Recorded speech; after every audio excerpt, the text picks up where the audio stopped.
Hawaii, Hawaii, Hawaii. A couple of things for Friday's news. Let's see, direct from the Daily Sun.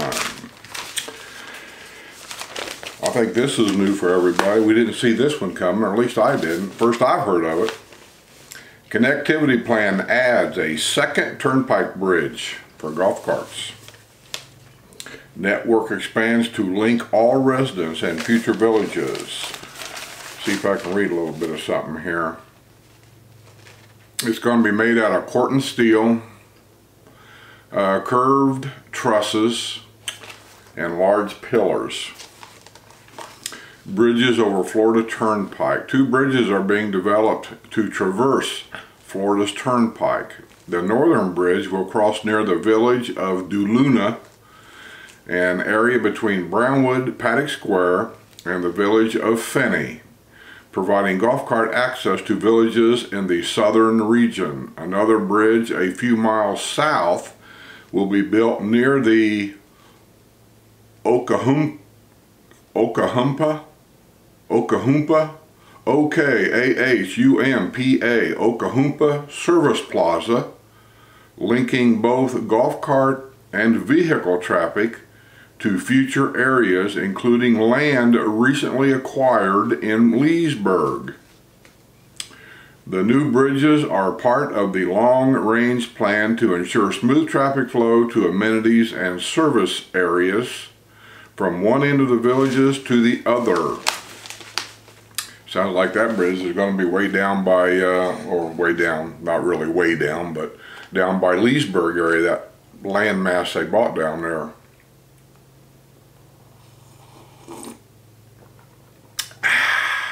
Getting ready for golf this morning.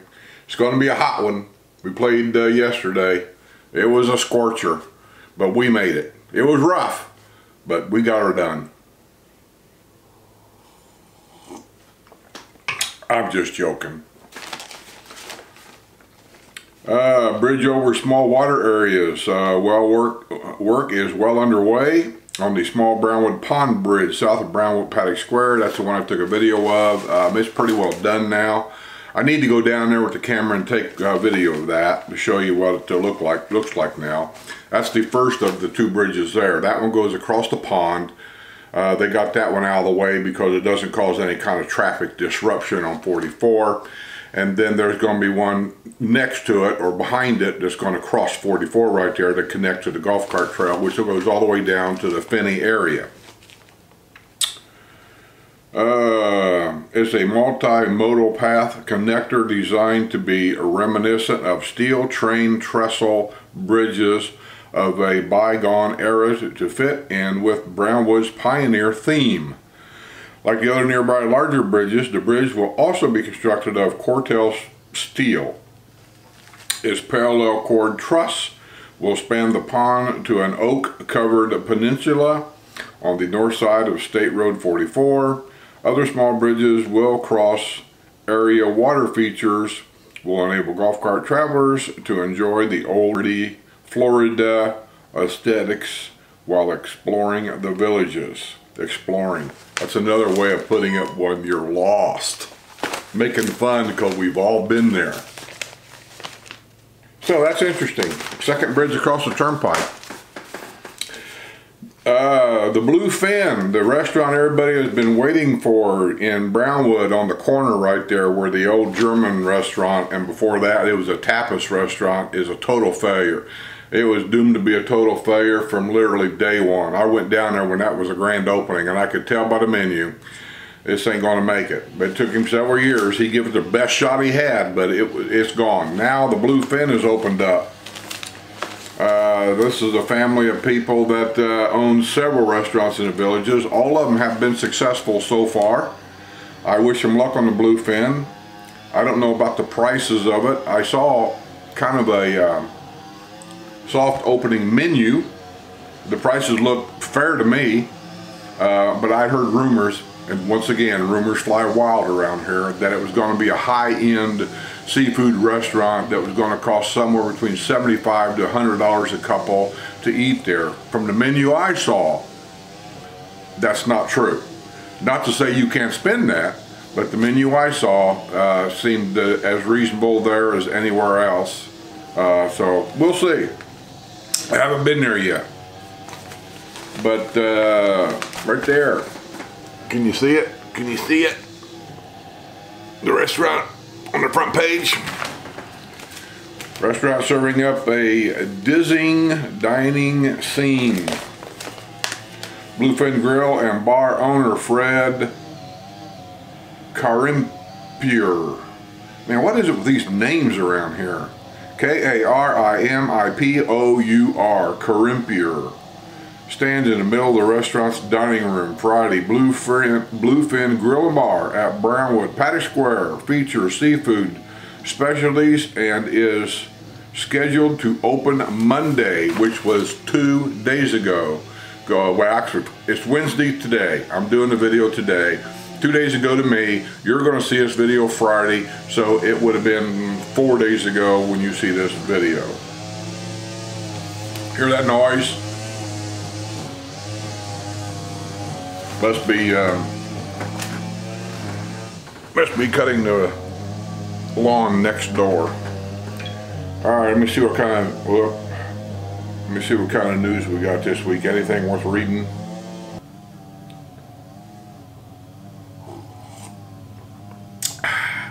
Nothing like a good cup of coffee.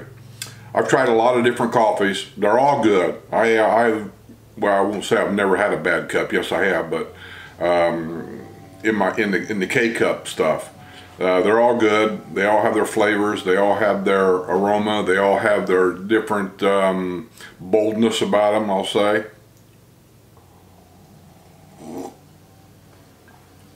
But I keep coming back to the Caribou. I just do. And Wildwood Commission overrules magistrate on villagers developers request after comprehensive plan. Remember last week I reported, and they ruled against his new plan for building. Well, apparently the magistrate developer probably protested it, the developing company, and the magistrate on the villagers developers request to alter the comprehensive plan has been passed. And I'll give you a heads up. None of them new roads down there, as far as last time I checked, is on any GPS. So when you give me an address of 1523 Harmiston Boulevard, let's say I'm using that for an example, it's not going to be on a GPS. And I have to literally go down there and drive around and look and see where this road is. Well, between Finney and DeSoto and Linden and all the building going on down there, some of the roads are marked, some of them are kind of marked. And I just don't like going down there, driving around, looking for a road that I don't know where it is, and I end up driving down roads with contractors on that road, and then I end up with nails in my tire and stuff like that. So, you know, it helps me a lot if you want me to come down and do a video of your house, and I'm more than glad to do that. Actually, I like doing that. But I need directions. You know, like go down the Finney Way to such and such road, turn right, you know, whatever. I need something like that. Now, 2 people said they'd just meet me there at the Finney Bar and Grill. And that's great. I just pull in there you are, and then I follow you to your house. And that worked out really well. But if you're going to have me do a video or whatever, please, please, please, please, please, actually give me directions of how to get to your house down there. It helps out a lot. Residents of the Kelsey Villa area approached the Community Development District 10 Board, that's me, District 10, supervisor with concerns about rental properties dragging down the values of their homes. We bought homes in the villages because it's beautiful. Speaking on behalf of the neighbors on Monday afternoon before the CDD 10 Board of Supervisors, however, she said that their home values are being negatively impacted by homeowners who don't show the same level of concern for their properties. I've heard this complaint before in other, most rentals are usually in a villa area. Most, not all. So I've heard this complaint before. Rhonda pointed to the language that states that weeds have to be 8 inches tall before a homeowner is in violation of the deed restriction. Although she did not provide any addresses, Randa suggested that the problem lies with properties that were purchased to be used exclusively as rentals. And I gotta tell you, I wouldn't want to live next door to an investor that had a house that's basically for rentals. That's all they're going to do with it, all your rentals. It can be such a headache. In most cases, people are just fine. They're new people. They come down, they rent a house here for a couple of months, and they look around because they're future buyers and they want to get a good feel. And that's great. I think that's the smartest thing to do, really. Live here for 2 months in a rental house and get to know the different areas and how things work, and especially in the summer. Get to know if you can stand that summer heat. You know, it'll answer a lot of questions. Get to know the activities. What do you want to be close to? What do you want not to be close to? These kinds of things. So that's a great idea. But here's the problem with people that have full-time rental properties. One is they'll rent it out for a week. They'll rent it out for 2 weeks. That usually means that grandma and grandpa's got a couple of grandkids coming down that has 3 or 4 great grandkids. And so for a week or two, you got children living next door to you, which can be a problem. It can just, I'm not even going to get into the argument, it can be a problem. And it's not the same as when those grandkids are staying at grandma and grandpa's house. Grandma and grandpa knows how to keep control of things, and they know the kind of the rules and regulations of things. But when they rent a house, the kids are just, they can be, not all, but the kids can just be a problem. And I didn't move here to deal with other people's children. I didn't. And if that makes me sound like a grouch, then fine. But I didn't move here to deal with kids. In some neighborhoods, we have people who aren't there. Well, that's the villa area. I've warned people about that. If you buy a house in a villa area and you're going to live in that house full time, if for some people it can be a problem, for other people it's not a problem. For me, it was not a problem. But I can tell you that if you're a kind of a person, you love a neighborhood, you like to know your neighbors, you're interactive with your neighbors a lot, a villa area could be a problem, because at any given point, depending on which neighborhood you're in, now this ain't in all villa neighborhoods either, but in a lot of villa neighborhoods, in the summer months, 65% of those homes could be empty, which only leaves basically 3 out of 10 homes with full-time people in it. And so you could be living in a very, very empty neighborhood for the summer months. Supervisor Miranda and her neighbors to continue to report any violations to community standards. Well, I don't tell them much. They also agreed to consider changing the language that would lower from 8 inches to violation with regard to weeds. It will be discussed in future meetings. Sounds like they just kind of passed the buck on you. These people are always big talkers about rules and regulations, but then when you find a violation, they always have a reason why they can't do nothing. Village of Hadley couple's son arrested on drunk driving charge after spotted in parking lot. Another parents with a grown-up son living with mommy and daddy.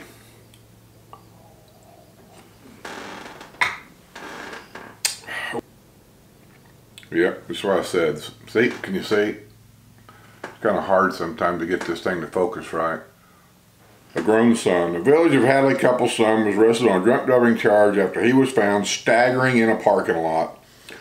Duty Sumter County Sheriff's deputy spotted a 47-year-old John Joseph Rimmer, who lives with his parents at 625 Clayton Path, 12:21 p.m. Sunday in a parking lot of the Lowe's Home Improvement Store at Trailwinds Village on County Road 466A in Wildwood. He almost fell to the ground while trying to exit his vehicle. I ain't gonna read much more of it. Wildwood Commission slashes property taxes, prepare to adopt a $45.2 million budget. You're welcome, Wildwood. You're welcome. Villagers seek permission from judge to return home after alleged attack on wife. I don't know the whole story there. What else we got? Sumter County to handle building permits for village portion of Leesburg. Oh, that's interesting. They're going to let Sumter County handle that. By the way, you know they're going to build over there by Leesburg. They bought that industrial park land area that never came about, and so Leesburg sold it to the developers company, so they're going to be building over there.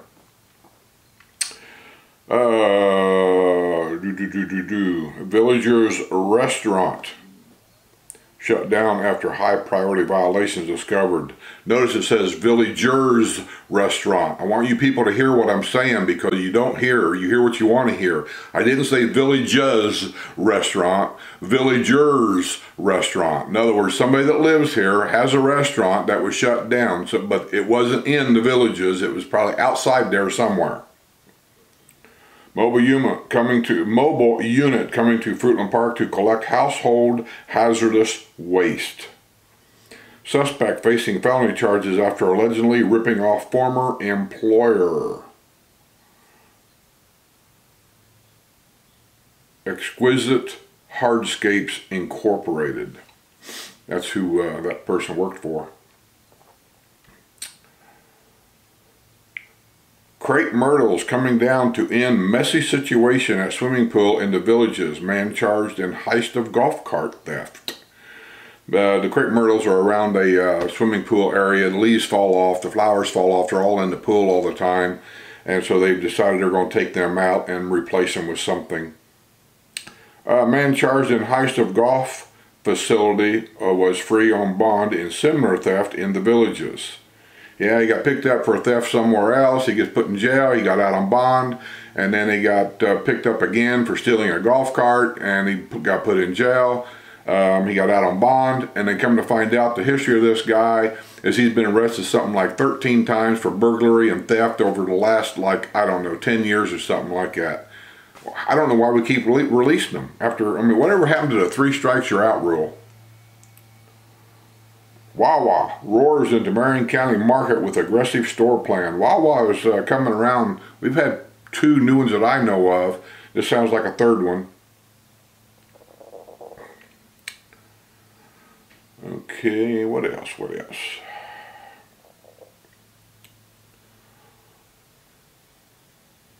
Overflow crowd of villagers shut out of meeting in Fruitland Park. Pine Hills, Pine Ridge, and I'm not sure how many different village areas over there are, because like the villa areas, they all have different names and I don't know them all. But a lot of that is part of Fruitland Park tax area. And so whenever Fruitland Park has these open meetings about taxes and, I don't know, waterworks or whatever the case may be, the residents of the villages in the Pine Hills, Pine Ridge, and like I say, I don't know all the areas, that's them. So they need to go to these meetings and protest if they can. They had a meeting, but usually the room is set up for like 75 people roughly. And whenever they have something that these people are really in a miff about, then there might be 200 people show up. Well, they can only put 75 people in this room for fire reasons, you know, that then the rest of them get kind of shut out. They get mad. They feel like they're being shut out. So I think the people over there's done probably the right thing. They postponed the meeting for future, for some other time in the future, and they're going to do it at another area so that they can seat everybody. Well, they're mad because they couldn't get in. Well, I don't know what they expect. I mean, what do you expect? If you got a room for 40 people and 100 show up, 60 of you ain't getting in. I think they planned this on purpose. It's kind of like a protest march kind of thing, and that's fine. I mean, that's their right. So anyway, they're going to do it in another area that can seat more people in the future, and I think that's all they could do. Lone bidder comes in nearly $6,000 over budget for bunker work at the village's golf courses.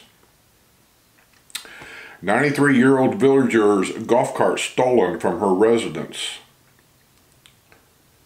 Chula Vista Executive Golf Course to be closed for cart path renovation.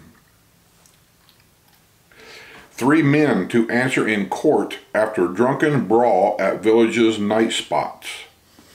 That's probably Margaritaville once again up at Spanish Springs. For some reason they do have a lot of problems there. I don't know why. I don't go up there. People that live in that area in the comment boxes below can probably answer the questions better than I can. But it seems like they have more problems there in Spanish Springs area than anywhere. And it's really a shame, because Spanish Springs is a very nice town square. It's got the Spanish theme about it. I love it up there. At one time we considered buying around that area. This is before they built Lake Sumter. But then when they built Lake Sumter, I just fell in love with that area, and I still like that area. It's got the, I don't have to go into it, Key West theme, and I just really like it. So, it's too bad. Whatever that problem is in Margaritaville, and I don't know that anybody can do anything about it. So I feel for them. But they do have problems that need to be addressed. I'm sure they've tried to address them. But it's a shame that one area in that town square up there scares off a lot of people, because it's a great square, it's a nice area, and it's just a shame.